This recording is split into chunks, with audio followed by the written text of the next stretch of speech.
One of the first issues you're going to realize when you walk into Central Middle School is this. Our parents have to ring into the system like at any school and show ID. And once our front office lets them into the building, we have to enter in through here.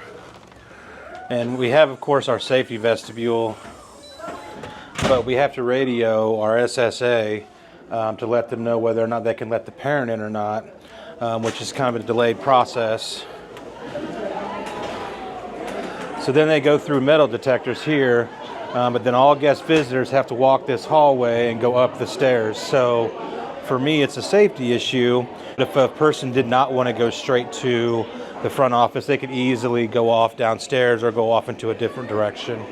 One of the other things that I'm concerned about is the wiring that's always exposed here at Central, not only just on the wall, but also on the ceilings. So as you walk around Central, you'll see all of our internet and Wi-Fi wiring just kind of hanging out.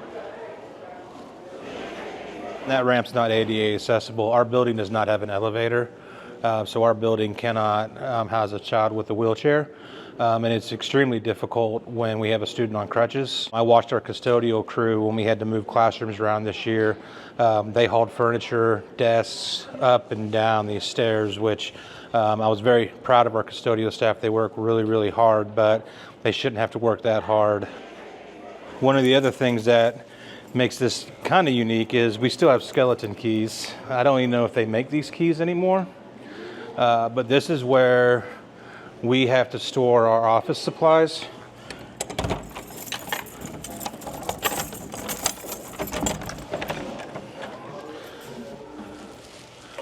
So as you can see, even our storage is fairly limited. It's not for sure what this used to be.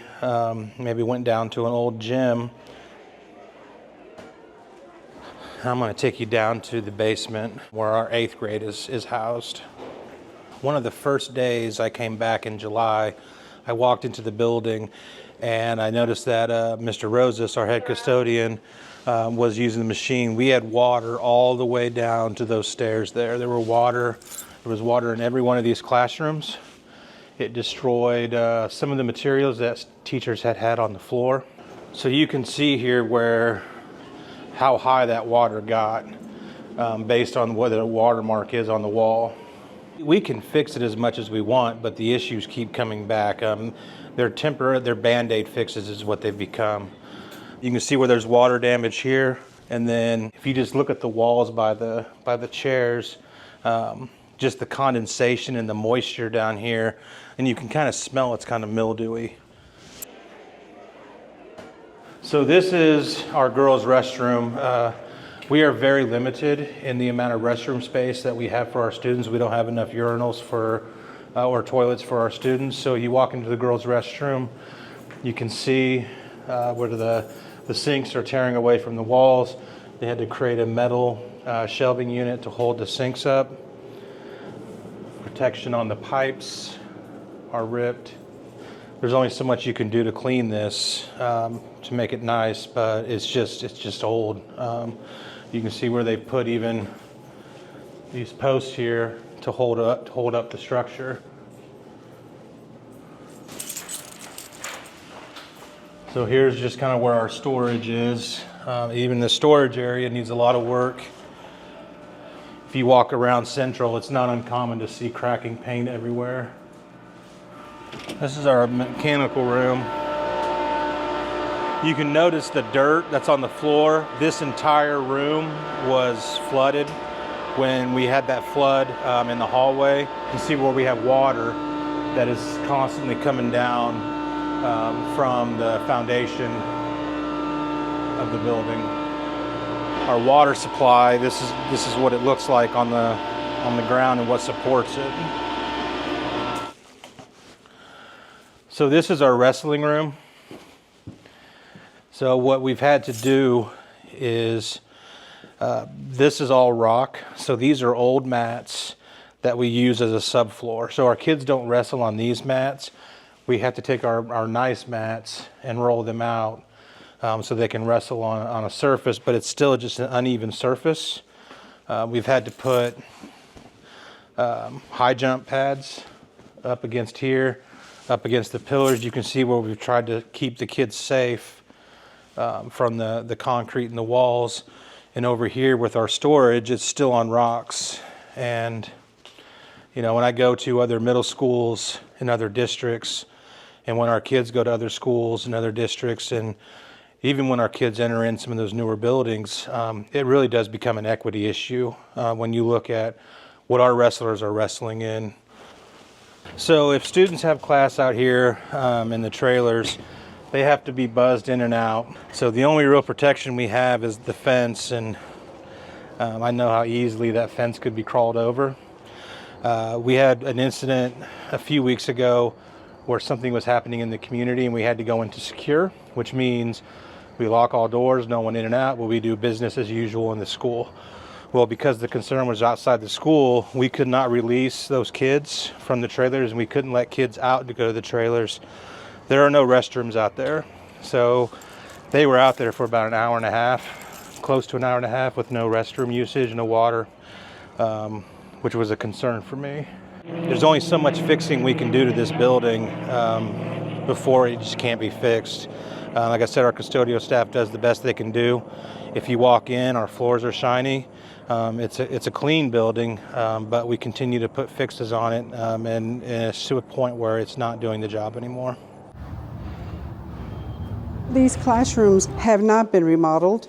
They still have the old wooden floors. When you speak, it kind of echoes.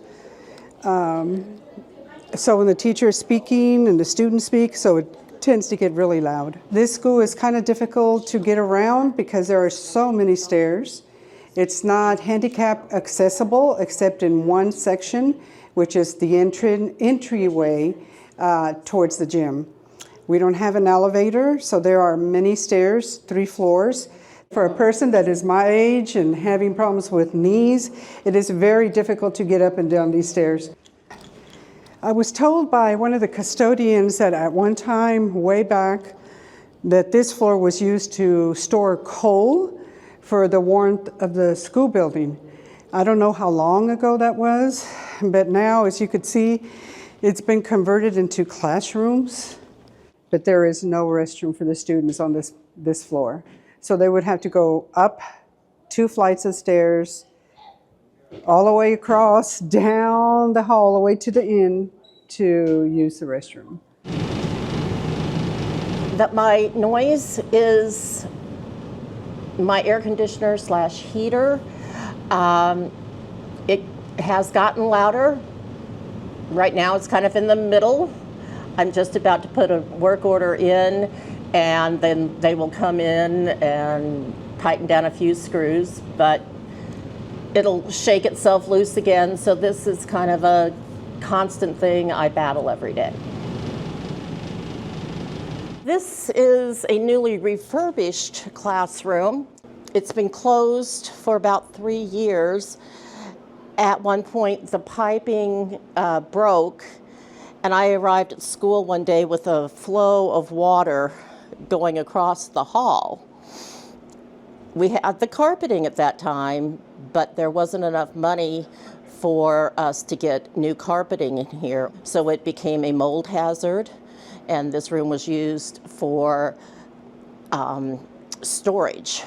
This past year, because of the flooding in the other 2 rooms, they came in and they put down new carpeting in here, so it can be now used as a classroom. Okay. These rooms, again, they're very old. And there's a smell to it, if you could tell. I mean, you can't smell it on camera, but you could actually smell it. It kind of smells kind of moldy, and that's the actual smell every day.